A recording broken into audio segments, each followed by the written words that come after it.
Yo, welcome back to another video. So, what we're doing today is we're going to be doing a survivor tier list. So we're going to go in depth about all their abilities and stuff. We're going to rank them from amazing to garbage.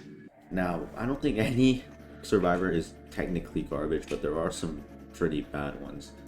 So let's just get straight into it with our first being a noob. I'm going to go in order from, the Forsaken thingy. So Noob has a Cola, Ghost Burger, and he has Slate Skin. Now this is dependent on the player. Because Noob, I don't think Noob should ever have been the first character that you should have or equip. Because he's if you know how to use him, he's really good. But people nobody really uses him. So you have to use your Cola when you're away from the killer, not too far away from you, but far enough so that you can get that Cola off so you can start running away. Free speed boost is pretty good. Ghost Burger is literally only useful in the fact of last man standing. The outline of a noob is shown to the killer, so you eat your Ghost Burger so that the outline goes away, and then you run to the other side of the map while the killer's over there. Noob is a last man standing character for sure, I would definitely say so. And Slate Skin, I don't know, I feel like it's kind of useless. Because you use Slate Skin, you get speed 2 for 3 seconds after it. But against a Jason, this is really bad. Because if the Jason knows what he's doing, what he'll do is he'll wait for it to end, and he'll use Gashing Wound, and then that's literally half her entire health gone. I'm not even going to hold you. I feel like every single time I use Slate Skin, right after it's done, the killer always hits me. So it's just a free 20 damage to the killer. And it's not like they're running around me while I'm regaining my stamina. No, they're standing there regaining their stamina as well. It's kind of like a reset of a chase. So I'd use this when you're So I'd only use Slate Skin if it's 8 seconds left in the round. And that's how you really use Slate Skin. But if I were to say it, I'd say he's a not bad. He's not too good, he's not too bad, he's right in the middle. If you know how to play him correctly, he's top tier, but most people don't, so he's just about in the middle. Now, 007 and 7. Oh wait, no, wait, I'm going in order, I forgot. Elliot. I feel like Elliot is extremely underrated in terms of survivability, because he gets the free speed 3.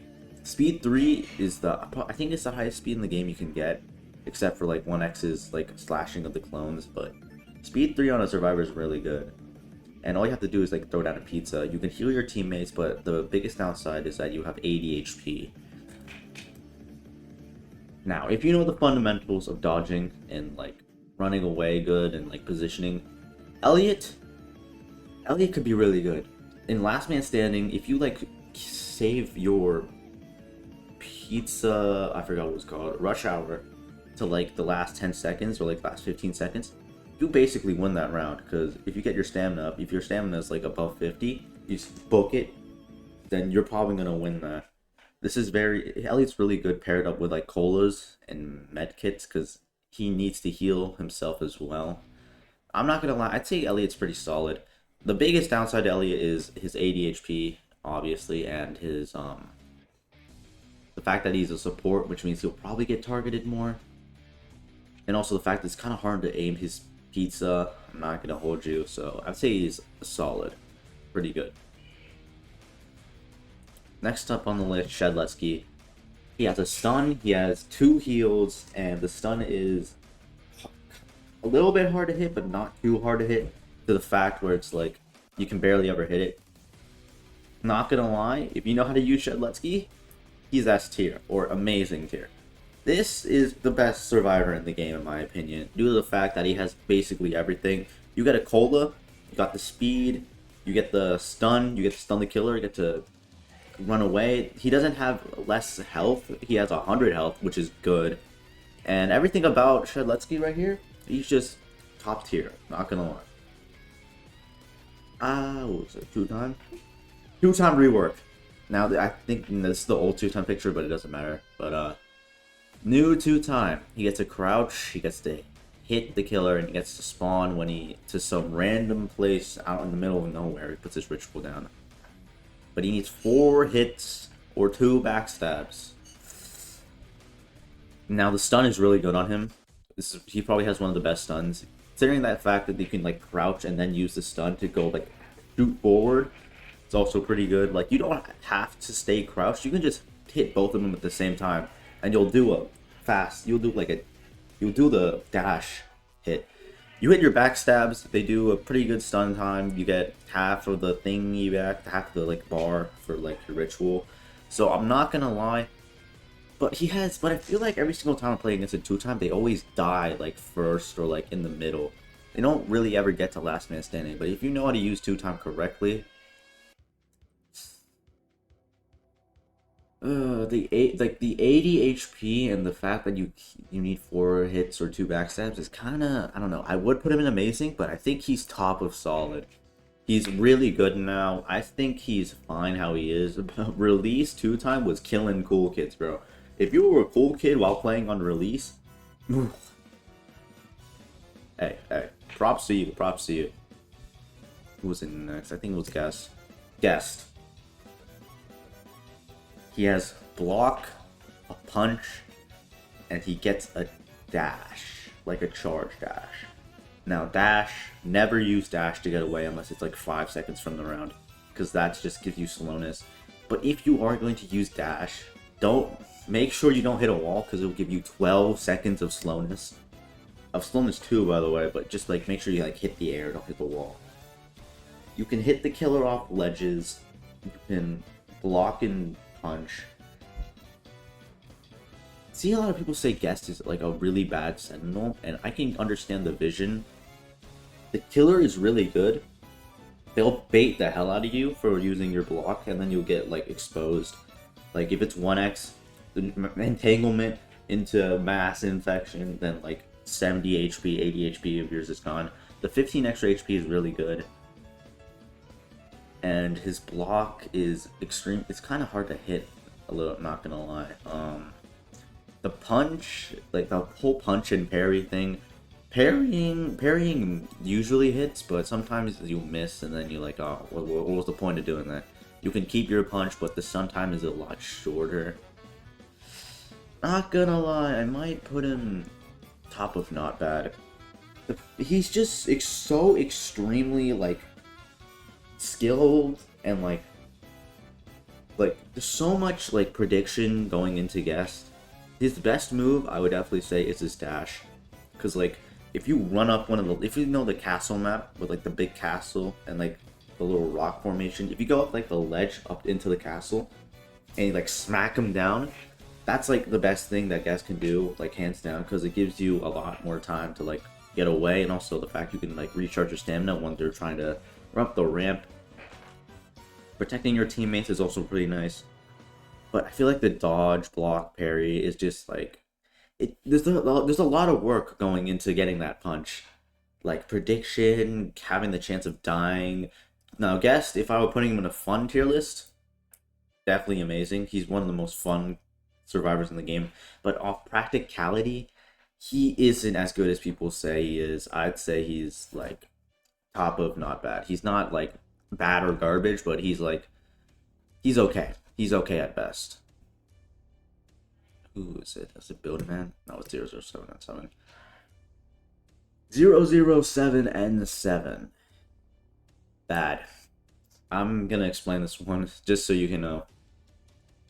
Okay, 007 and 7 against a good killer, you are not making it alive, okay? Against someone who knows what they're doing, you are never making it to last man standing, because they will target you and kill you first. Because if you're last man standing, if you're a killer and you're leaving 007 and last man standing, you're basically selling the match. Because he literally just teleports halfway across the map and then like boom, 30 seconds of your time is wasted. Now his clones, if you know what you're doing with your clones, you can trick the killer sometimes, but like you are almost never tricking the killer. I'm gonna be 100% honest with you. If you're facing against a good killer, you are not gonna get that invisibility off. You're probably just gonna get smacked up while you're invisible. Now I see a lot of 007s like in the they're running away, and then they just use their clone when they're like 50 HP. Now, I think the best way is to use your clone is to get behind a wall and then use your clone. And then you can also, when you're about to die, when you're like 10 HP or something, you use your clone. And the killer, I think it automatically, I think the clone is prioritized so that you can like get away because it like stun them for a little bit. But like that's pretty hard to sometimes do because like the what was it? I can't remember. But the clone just goes off by itself sometimes. And the clone is like really hard to really like. It's not. It's pretty easy to differentiate a real player and a clone unless they're doing like cursor or something. But cursor takes a lot of work, so I'd recommend Pathfind. But 007 is just not that good. Like he literally gets a buff from a skin. Like if you use dummy 007, just like you get like a buff. You get like a. It's like if you're using the regular other skins, you're like nerfing yourself. But like he's just bad. Not gonna lie. Builderman. I think he also has 80 HP. That's not good. Okay, Sentry and Dispenser. You can heal your teammates, you can protect them with giving this killer slowness. Ooh, this one's hard to rank. This one's hard to rank. It depends on how good you are as a builder. Like if you have like amazing spots, definitely solid. But if you have like really terrible spots, garbage. Easily garbage. Now, if I were to pick, he is above Noob, but he's not bad. Okay, because the heal, it takes a long time for the Dispenser to heal you back to full HP. I'm not even going to hold you. So he's not the best healer. The Sentry's really good, but it only stalls a couple of times, and it's pretty long cooldown. And you have to know where to place the Sentry. Sometimes your Builderman, you place the Sentry down, and the killer goes nowhere near it, and it's just like a waste. So you got to place it like near, and also the fact that you can't cancel the Sentry you're building. Let's say you're building and the killer just comes around the corner. You're getting a gashing wound, you're getting mass infection, you're getting a straight killer combo from Cool Kid. You are just getting dogged on by all the killers if you're in the middle of building something because you can't move. So I'd say he's not bad. If you know what you're doing, your positioning is good, you know where to build, he can be probably the most annoying the most annoying survivor in the entire game. Not even gonna hold you. Chance. He gets a gun, range stun that doesn't need any charge requirement except for the coins. He gets weakness when he uses his coins. Chance to get one shot. The gun can explode, but if you have 3 charges, it doesn't. And he gets a reroll of his HP up to 130. Yes, I know Chance is extremely like luck based, but if you always get your 3 charges, your gun is 90. I think it's 90% chance for your gun to shoot, which is good. You can protect your teammates from afar. It's probably the best stun in the game if you can like get it off. And you have like a 5-second stun if you're like if it goes up close, like really close. I'd say he's top of solid. Now the coins thing is like it's extremely like I know he's a gambler. Let's go gambling. I don't know, like if you reroll, because like no, the thing you have to do first is reroll to get a high HP, like 120 or something, or like 110. Then you get your 3 charges first, and then you find the killer. Now, people who coin flip in the middle of a chase, I don't know what you're doing unless you're below 20 HP, because that's when you can get killed by anything. So if you're like below like 25, 20, 10 HP, you could just flip the coin because it doesn't matter how much weakness you're getting. You're probably dying unless an Elliot throws you a pizza, which at that point would be kind of unfortunate. But the whole gun thing is extremely good once you get those 3 charges because you're like 90% of the time, boom, you hit the killer and you just like you don't have any risk of hitting the killer because the gun goes pretty far. Dusakar. As someone who has milestone 3 on Dusakar, and considering the fact that Dusakar is the hardest milestones to probably get in the game, this one is extremely difficult to rank here. I'm not even gonna hold you, he's in bad. Dusakar's passive is completely garbage. Being able to not hear your footsteps or the other people not being able to hear your footsteps is like why? considering the fact that 3 of the killers in this game have a tracking ability that lets you see through walls. Unless you're facing against a sweaty cool kid that listens to people's footsteps, that passive is never going to be useful a day in your life. I don't know why it isn't like you can like, you know, the poison river in that one map, I think it was called Yorick's resting place. Like, the poison river should not damage Juicecar because he's not even stepping on it, he's up floating above it. And like, he shouldn't be affected by John's trail. I think that's like how they should fix his passive, because his passive is quite literally the most useless passive in the game. Now his stun, not his stun, but his beam and his shield. His stun, not his stun, but his beam. His beam is one of the smallest hitboxes in the game. It is extremely hard to hit, and it can sometimes be glitchy through walls because it will just shoot up into the sky sometimes. So you have to like see the killer, then you have to aim their cursor. If you're like behind a wall, then you'll shoot it. If you just shoot it through the wall, 90% of the time, it's just gonna go straight up. I don't know why, but it's not good. You are probably gonna get targeted a lot since you're gonna be annoying the killer so much. So I'm not even gonna hold you. Yeah, I know, it's just bad. The slowness you get when you do your shield is really bad, because let's say you're like right next to someone, you shield them, and the killer just like turns their head to you.